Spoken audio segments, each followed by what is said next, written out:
Pas problemeve të vazhdueshme në vitet që lanë pas, 2014 ka nisur me kontrole të rrepta në terren nga Drejtoria e Shërbimit Pyjor në Shkodër për të frenuar prerjen e pyjeve, si dhe gjuetin e palishme. Aktualisht policia pyjore ka përshëndruar punën në 3 zona që janë evidentuar si më problematiket. Shefi i kësaj policie, Artur Kçira, bën me dije se vetëm në muajt e fundit të vitit 2013, fal koordinimit të punës me uniformat blu, sekuestruan 8 kamion me lëndrësore kontraband të prera në pyjet e malësisë mbi Shkodrës.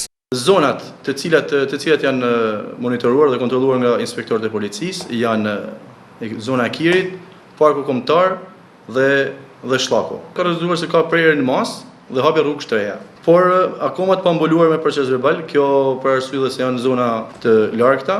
Muajt e fundit të vitit 2013 janë kapë rreth 8 automjete me një sasi të konsiderueshme metër serë dhe do t'japim prioritet dhe gjuetisë pa leje.